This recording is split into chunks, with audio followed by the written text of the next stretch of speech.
Oke, halo. Hop. Cek.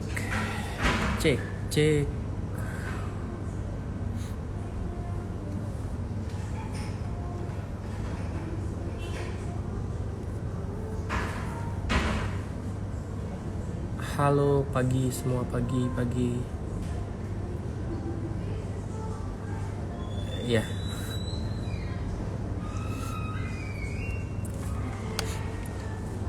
Pagi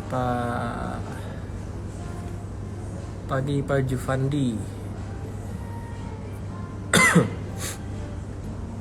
Pagi semua. Sebentar. Videonya disimpan? Ya, videonya disimpan. Baterainya habis.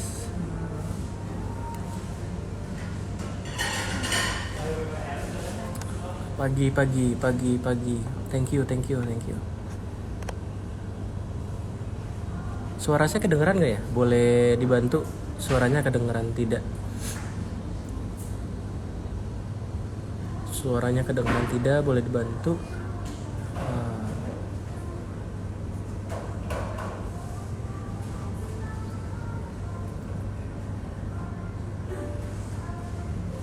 Dengar ya? Oke. Langsung aja. Ini video singkat sebenarnya, untuk seperti biasa untuk diposting, tapi malas ngedit dan malas ngupload, jadi langsung dari IG live aja. Suara saya nggak bisa terlalu keras karena saya lagi di tempat umum.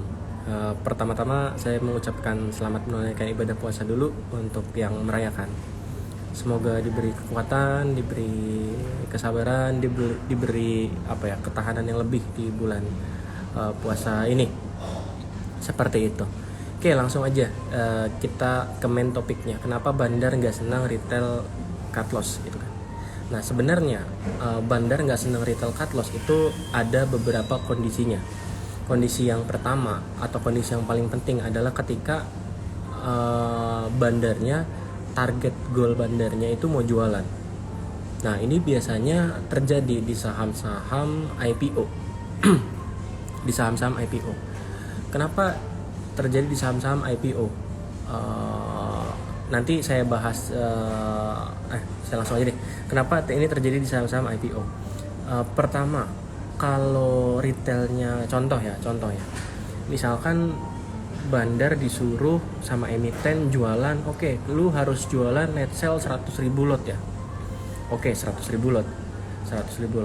Nah, ketika ada retail, contoh, 100.000 lot, nggak kelihatan, 100.000, atau jangan 100.000 deh, 5, biar gampang, biar kelihatan pakai tangan kan. Soalnya saya komputernya mati, laptopnya mati. Misalkan 5, bandar suruh retail jualan 5, bandar suruh, emiten nyuruh bandar jualan 5, terus retail makan 2 gitu kan, retail makan 2, sisa 3 ya kan, sisa 3. Nah, supaya retail ini gak keluar, tentu saja kan gak boleh naik di atas average retail ya kan. Kalau harganya naik di atas average retail, retailnya keluar, TP 1%, win is win, balik lagi ke 5, bandarnya PR lagi jualannya gitu kan. Nah, terus opsi lainnya apa? Retailnya cut loss. Nah, kalau retail cut loss juga sama. Yang tadinya bandar sisa barang 3, dia harus nambah 2 lagi. Kenapa? Karena dia retail cut loss. Itu kan, sementara ini setahu saya, bandar itu bekerja pakai time frame. Makin cepat proyeknya beres, makin bagus gitu kan. Makin cepat proyeknya beres, makin bagus. Kalau bandar goalnya exit, goalnya ngeluarin barang dalam jumlah tertentu, terus retailnya bolak-balik masuk terus, barangnya nggak ke distribusi, jadi akan lama periodenya, jadi akan bertambah periodenya. Kenapa? Karena retailnya keluar masuk. Yang tadinya jualan 5, sisa 3, karena retail cut loss jadi 4. Terus harga sahamnya naik, retailnya beli lagi, sisa 2, terus retailnya cut loss lagi, 2 lagi, sisa 4 lagi. Jadi nggak habis-habis. Beda kalau retailnya anti cut loss. Retail anti cut loss Bandar seneng. Satu, jualan. Asal harganya tidak di atas average retail, kan retail tidak akan jualan kan. Ya kan tunggu sampai cuan. Gitu kan. Nah, oke. Misalkan ini average 175. Terus harga turun lagi, naik lagi ke 160. 160 ada retail yang makan lagi. Barangnya S3. Di satu naik harga rebound ini tidak akan sampai 165, tidak akan sampai 175. Kenapa? Karena kalau sampai 165 175 di mana investor retail banyak, retail akan jualan, win is win. Barangnya jadi 5 lagi. Makin susah jualannya. Ya kan? Jadi bandarnya akan akan mengusahakan supaya harganya tidak sampai harga di mana average retail itu banyak. Kenapa? Karena kalau harganya sampai sana, retailnya jualan semua, bandar barangnya full lagi. Bandarnya PR lagi buat goreng lagi supaya retail beli lagi gitu kan. Ya, beda kalau retailnya anti cut loss semua, enak bandarnya. Jual 4, jual 3, jual 2, jual 1, jual 0, selesai. Gitu kan. Nah, itulah alasan utama kenapa bandar nggak suka retail cut loss. Bandar nggak suka retail cut loss, kecuali tadi kan ini kondisinya kan, ini kan kondisi sama IPO, kecuali kondisi di saham-saham tertentu. Maksudnya gimana? Ya saham yang emitennya sehat, benar-benar sehat, kayak saham blue chip itu emitennya sehat. Ada satu momen bandarnya mau retail cut loss, tapi ada satu momen bandarnya nggak mau retail cut loss, gitu kan. Nah, jadi kalau saham-saham yang sehat, dia siklusnya muternya biasanya per periodik, agak cepat. Tapi kalau saham-saham IPO siklusnya lama. Ketika barangnya udah ke distribusi ke retail semua, ya udah selesai gitu kan. Salah satu contoh contoh bandar seneng cut loss adalah ketika ada emiten buyback. Bandar itu seneng. Ya kan, bandar itu seneng. Kenapa bandar seneng? Ya, kita dapat barang murah buyback. Lihat saham-saham yang buyback. Ada RALS, ada IRA. Itu semua ditampungin barangnya. Nah, itu bandar mau retail cut loss. Gitu kan, bandar mau retail cut loss. Kenapa? Dapat barang murah. Gitu kan, dapat barang murah menurut perhitungan mereka gitu. Barang murah menurut perhitungan mereka. Tapi beda ya, balik lagi sama saham-saham yang ya itulah yang baru IPO biasanya ada target exit kan target IPO kan banyak. Ada exit, ada strategic, ada real IPO gitu kan. Tergantung emitennya yang mana gitu. Yang pasti ini pelajaran buat teman-teman. Semakin liquid emitennya di seminggu pertama IPO itu semakin berbahaya. Itu pesan dari saya. Jadi saham IPO kalau liquid banget itu ada yang salah. Kita sama-sama lihat semua. Baut, NICL, Hope waktu itu liquid banget. Nano kita lihat liquid banget. Itu pokoknya semua saham yang liquid banget, saham IPO yang liquid banget itu ada yang salah. Pasti ada sesuatu. Seperti itu. Nah, itulah kenapa bandar nggak senang retail cut loss. Gitu. Tapi nanti ada momennya di mana yang anti cut loss ini barangnya udah banyak banget, udah di banyak RDN barangnya udah banyak. Saya percaya suatu saat mereka akan cut loss dan bandar akan dapat barang murah. Pasti. Karena psikologi retail itu kalau udah nyangkut lama, dia itu nggak peduli keluar mau untung atau enggak. Apalagi orang yang cuma ikut-ikutan doang gitu. Yang ikutan metode ini. Dia nyangkut lama, nyangkut sebulan, harga sahamnya gerak, dia bisa exit aja, dia akan exit. Dan di situ bandar dapat barang murah. Seperti itu. Gitu, Bapak Ibu, terkait kenapa bandar nggak seneng retail cut loss. Kenapa bandar nggak seneng retail cut loss? Itu penyebabnya. Seperti itu. Silakan kalau ada pertanyaan kita coba baca, tapi yang masih setema ya. Saya baca dulu. Sudah gereja belum? Nano Kapak, saya tidak bicara saham nano, tapi saham apapun, saham IPO, ya polanya akan seperti itu. saham IPO yang goalnya mau exit ya. Terus tahu caranya gimana Pak goalnya mau exit? Ya kita gampang lihatnya. Biasanya kalau saya indikasinya adalah kalau sahamnya liquid banget, itu mau jualan, gitu kan? Bang, kalau udah 40% floating loss, kenapa rasanya berat mau CL? Ya berat, karena apa ya? Ya itu psikologi sih. Ketika ibaratnya ya kaki udah nyemplung setengah, tinggal setengah lagi, ya udah gitu, udah apa ya, emang udah susah. Pokoknya loss udah 40% ke atas, 50% itu udah berat, dan nggak bisa asal sembarang cut loss. Menurut saya masih harus ada strateginya gitu. Seperti itu. Berarti musuh bandar scalper ya Om? Iya, musuh bandar scalper yang disiplin, itu musuh bandar. Makanya bandar paling gak suka kalau sahamnya dicopetin.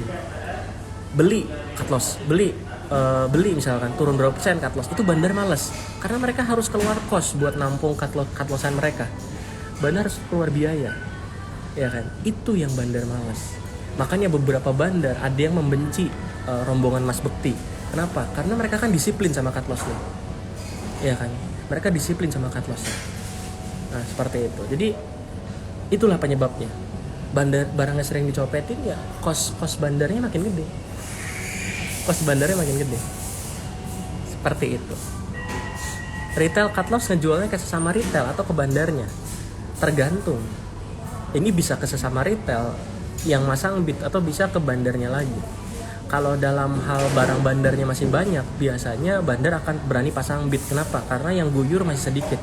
Tapi kalau barangnya udah banyak ke retail, ke distribusi ke retail, bandar biasanya malas masang bid, atau masang bid pun tipis-tipis, nggak setebal waktu awal-awal bisa ratusan ribu lot, jutaan lot gitu.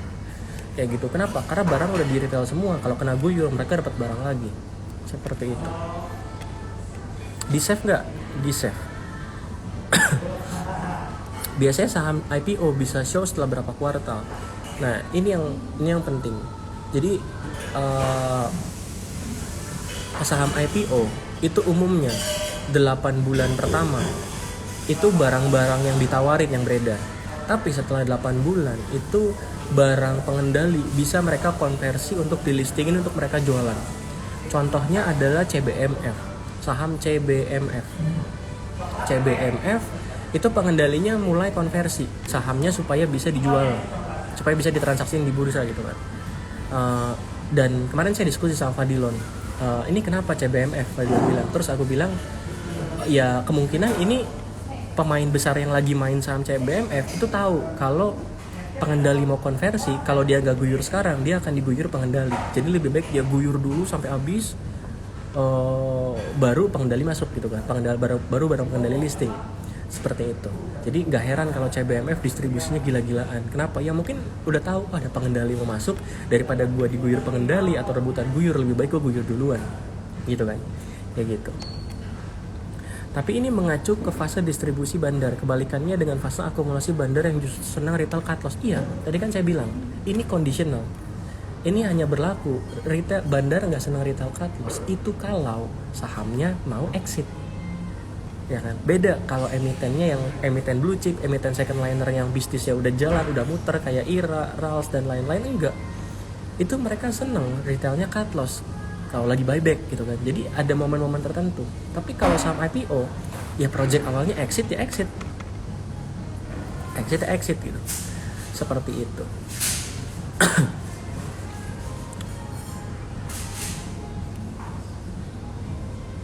Mau tanya Pak, kenapa IPO jadi nggak liquid, kenapa bagus? Karena ketidakliquidan suatu saham itu menandakan bahwa barangnya bukan di retail semua, tapi barangnya masih di bandar semua. Seperti itu. Jadi harus kuat-kuatan mental sama bandar dong. Kalau anti cut loss ya iya. Saham itu suatu saat digoreng lagi, itu bukan statement yang salah, itu statement yang benar. Tapi pertanyaannya suatu saatnya itu berapa lama? Iya kan? Suatu saatnya berapa lama? Atau bahkan kalau tiba-tiba delisting kita nggak ada yang tahu. Teman-teman coba angkatan corona harusnya nggak tahu saham ini. saham KPAL, kapal KPAL itu baru IPO loh, setahun baru IPO, setahun kemudian delisting. Ada yang tahu, gitu kan? Tapi ada saham yang turun, contoh PANI, saham IPO turun terus naik sampai beggar, gitu kan? Ya ada aja. Ya kita nggak pernah tahu gitu. Jadi tidak pasti saham yang turun akan digoreng lagi, tidak pasti. Kalau ternyata itu exit strategi, udah nggak ada kepentingan apa-apa, kita mau apa? Seperti itu. Liquid tadi maksudnya gimana? Liquid tadi adalah bid overnya itu sangat liquid. Bid overnya puluhan ribu lot, bahkan ratusan ribu lot, itu sudah agak tidak sehat. Seperti itu. Tapi itu sangat manis untuk scalper karena liquid kan sahamnya, dia keluar masuk bebas. Kalau IPO yang ada aturan larang exit itu 8 bulan pertama doang. Setelah 8 bulan mereka boleh exit. 8 bulan dari tanggal listing mereka nggak boleh exit, tapi setelah 8 bulan mereka mau jualan saham itu boleh.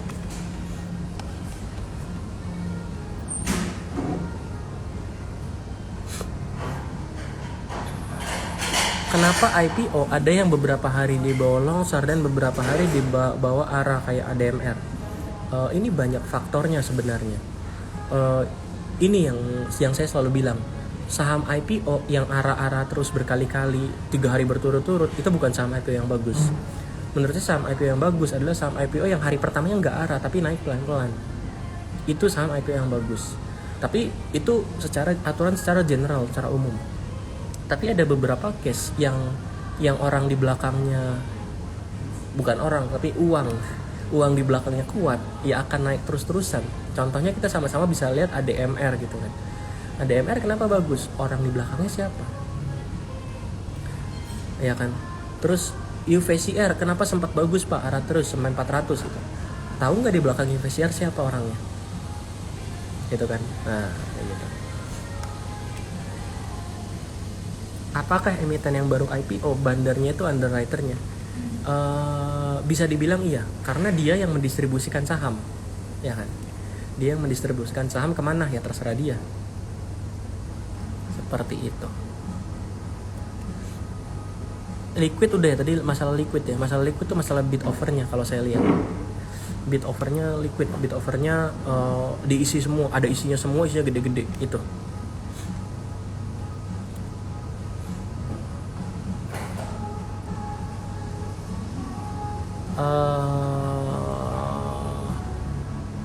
Saham induk IPO naik turunnya kok serem-serem, tapi kok warannya diem-diem aja Pak? Karena mau saham induknya berapapun, toh warannya belum bisa dikonversi kan. Jadi jangan heran kalau ada waran yang saham baru IPO ada warannya, sahamnya arah terus tapi warannya nggak kemana-mana. Kenapa?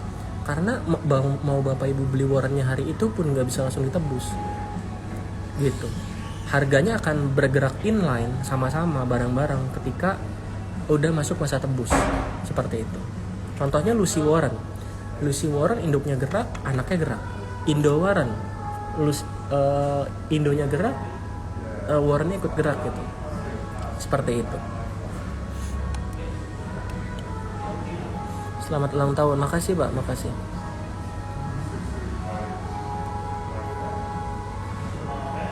Tapi itu pada kondisi memang bandarnya mau jualan habis ya Pak. Cuma kalau yang memang mau bisnis kuliner pasti harusnya diambil bawah terus digoreng lagi, betul. Jadi tidak berlaku ke semua emiten, tapi di beberapa saham IPO ini berlaku, dan biasanya saham IPO sih itu berlaku. Seperti itu. Gitu. Jadi untuk saham IPO ini sering terjadi, tapi kalau non IPO maksudnya bukan saham tidak IPO, tapi saham-saham yang udah lama IPO atau saham-saham yang udah proven bisnisnya, contoh Waskita, Wika, Rals, Ira dan lain-lain, itu akan muter terus di situ. Retail cut loss, jadi fase cycle akumulasi distribusinya akan jalan. Karena perusahaannya terus growing. Oh, ada sentimen ini. Seperti itu. Tapi kalau saham IPO kan sentimennya masih dibuat semua. Orang keselamatan kerja aja bisa dibuat berita kok. Emiten ini sudah memenuhi standar keselamatan kerja, masuk detik.com, kontan.com, buat apa?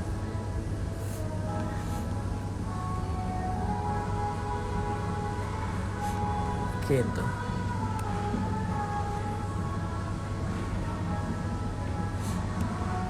Kalau kalau barang bandar udah habis, mungkin ada bandar lain yang masuk nggak? Mungkin akan ada yang masuk baru, mungkin, tapi tidak semua. Ini contoh ya, saya lagi ngamatin ya, jangan dibeli. Saya lagi ngamatin namanya HKMU. Saya lihat sebulan terakhir ada big player yang masuk gede banget, udah 20% dari total market cap. Cuma saya masih belum ambil action apa-apa, saya masih wait and see dulu. Karena kan pengendalinya lagi hilang. Seperti itu. Strategi saham 50 baru bangkit, gampang, cut loss di 50, selesai. Kalau misalnya saham IPO yang fundamental bagus, kenapa biasanya awal IPO harganya turun dulu, baru beberapa bulan dinaikin di atas harga IPO, misalnya RMKE? Karena dia strateginya jangka panjang. Dia tidak mau kejar tayang, exit 1 bulan, exit 2 bulan, exit, enggak. Dia targetnya jangka panjang. Karena kan mindset orang mau IPO kan ada banyak. Ada yang mau maling cepet, ada yang mau ya gue mau pelan-pelan aja, lama-lama aja. Ada yang sabaran, ada yang gak sabaran. Ada yang orang dapat 10 juta seneng, ada yang orang yang gue mau sampai 1 miliar dulu baru gue jualan.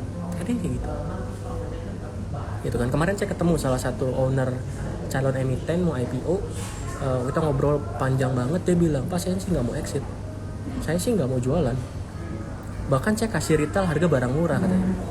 Saya kasih retail harga barang murah. Kayak gitu. Jadi ada, saya mau bertahun-tahun Pak, saya gak mau exitin dulu. Saya mau bagusin perusahaan saya. Jadi dia mau beneran bisnis. Ya bagus, itu yang bener. Gitu kan. Jadi bukan buat jualan mimpi, mau teknologi apa, tapi dia kerjain itu seperti itu.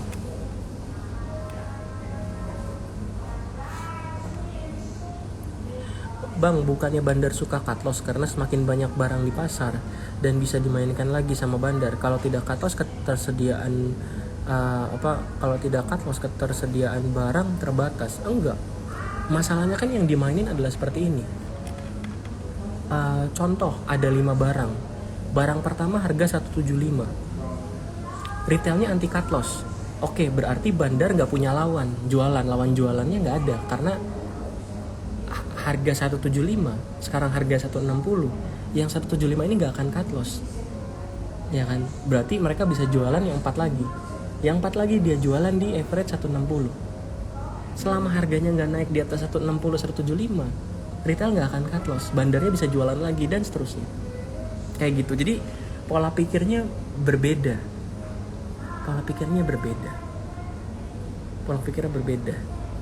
Jadi kalau tidak di cut loss, ya ketersediaan barang terbatas, bener ya, itu artinya bandar juga jualannya enak, nggak ada lawan buat jualan, ya kan? Jualannya cuma dia, fokus dia adalah gimana caranya dia naikin minat investor retail atau membangkitkan harapan investor retail yang nyangkut di harga 175, 160.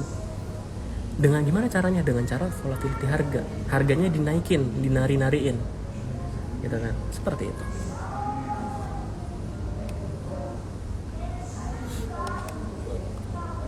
Bandar ada yang cut loss? Nggak ada. Apakah tiap saham IPO ada konsep lockup? Ada. Bapak Ibu baca di prospektus itu semua ada. 8 bulan pertama ada lockup period untuk pengendali dan orang-orang yang dapat di bawah harga pelaksanaan. Ada kok.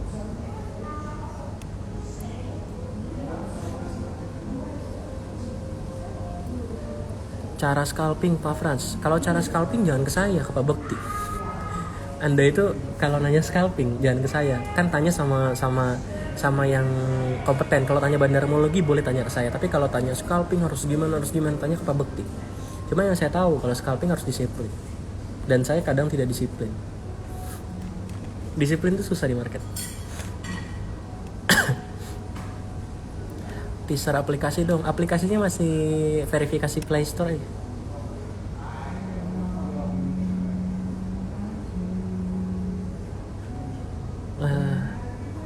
Kenapa saham IPO BUMN harganya lamban naik? Karena mereka udah dapat dana dari IPO. Mereka nggak perlu goreng saham dulu. Oke, ntar saya baca lagi.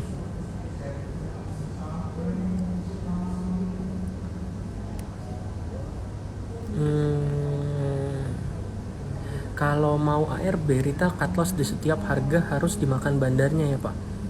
Ya bisa dimakan bandarnya atau tidak dijagain. Nanti konversi IPO kita bahas lain waktu ya.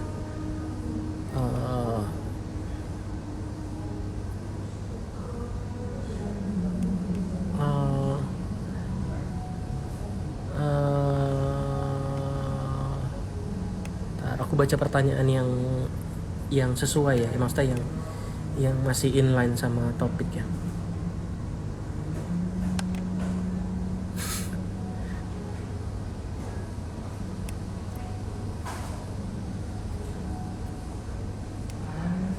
Tiap skenario bandar apa terlihat di bid over? Kelihatan kok. Contoh ya, ini contoh ya. Baut sama nano itu polanya sama persis. Sama persis.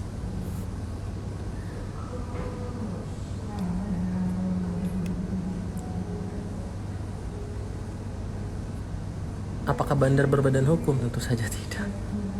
Apakah bandarmologi ada grupnya alumni kelas bandarmologi? Ada, tapi nanti di invite-nya masih lama. Pak Frans pernah cut loss? Sering. Saya kemarin ada yang DM saya. Lihat dong TC-nya, katanya anti cut loss gitu. Katanya mendukung cut loss. Saya bilang, ngapain nunjukin TC? Kalau nunjukin TC kan nggak kelihatan dia cut loss atau tidak. Karena kan bisa aja beli sahamnya kapan, jual sahamnya kapan. TC kan harian. Saya tunjukin gain loss. Setelah tunjukin gain loss, orangnya minta tunjukin porto. Jadi melunjak terus. Ada cut loss. Price volume ada di materi kelas. Pak Frans ikut sama IPO apa? Ini nggak inline tapi saya jawab aja. Saya ikut 2, tapi 2 ini pun bukan karena emitennya bagus, tapi karena konten seperti itu.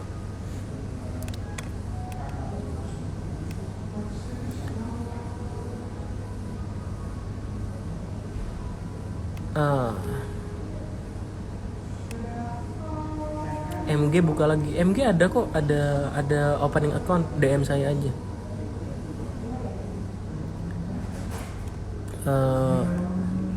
Nih.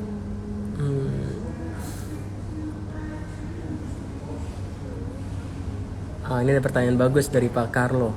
Bapak X dan Bapak X kenapa tidak counter balik statement dari supir legenda yang dilarang cut loss? Ya, buat apa pertanyaannya? Buat apa? Ada orang yang suka untuk berargumen, ada orang yang tidak, yang masa bodoh, yang penting gua cuan gitu kan. Ya mungkin mereka berdua udah nggak mikirin yang gini, ngapain sih, itu mah bukan urusan gua gitu. Urusan gua di market gua untung gitu. Ya bodoh amat, mau dia mau ngajarin apa selama gua cuan, bodoh amat gitu. Ya mungkin pola pikirnya seperti itu, ya nggak apa-apa, itu nggak salah gitu. Nah kalau saya mikirnya ya retail harus diedukasi.